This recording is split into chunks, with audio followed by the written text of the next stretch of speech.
আন্দোলন কৰিব লগা হৈছে। এই বিষয়বিলাক মই এইকাৰণে কৈছোঁ, দ্বিতীয়খন মিটিঙত যাতে মই আকৌ ক'ব পাৰোঁ যে আপোনালোকক মই কৈছিলোঁ কিন্তু এইটো কথা। সেইকাৰণে মই কৈছোঁ যে আমাৰ নিজৰ চৰ্ত,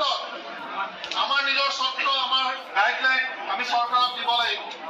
কেবিনেট কমিটিয়ে প্ৰতিবেদন দিয়াৰ আগতে আমি চৰকাৰক ক'ব লাগিব যে আমি বহিব বিচাৰিছোঁ, এই কেবিনেট কমিটিৰ লগত আমি বৈঠক কৰিব বিচাৰিছোঁ। আমাৰ দাবীবিলাক, আমাৰ গাইডলাইন আপোনালোকে আজি বহুত প্ৰতিবেদন দিছে মই দেখিছোঁ। তাৰ ভিত্তিত এনেকুৱা ধৰণৰ আমি চৰ্ত গাইডলাইন তৈয়াৰ কৰিব লাগিব যাতে আমাৰ এজনো শিক্ষক কৰ্মচাৰীজনে প্ৰাদেশিকৰণৰ পৰা বঞ্চিত নহয়। এইবাৰ এইটো ব্যৱস্থা কৰিব লাগিব।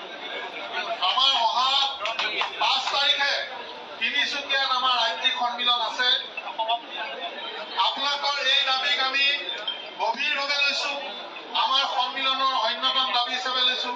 কেৱল সেয়াই নহয়, আমাৰ 24 তাৰিখৰ পৰা 26 ফেব্ৰুৱাৰীলৈ নতুন দিল্লীত একাদশ ৰাষ্ট্ৰীয় সন্মিলন আছে।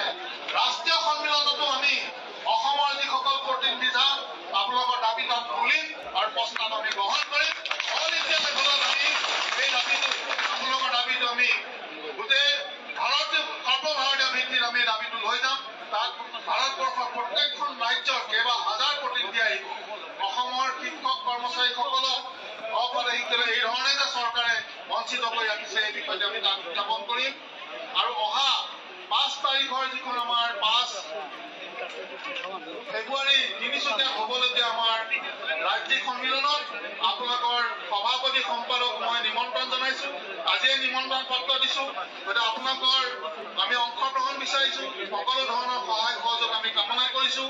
আৰু এই সংগ্ৰামৰ লগত আমি থাকিম।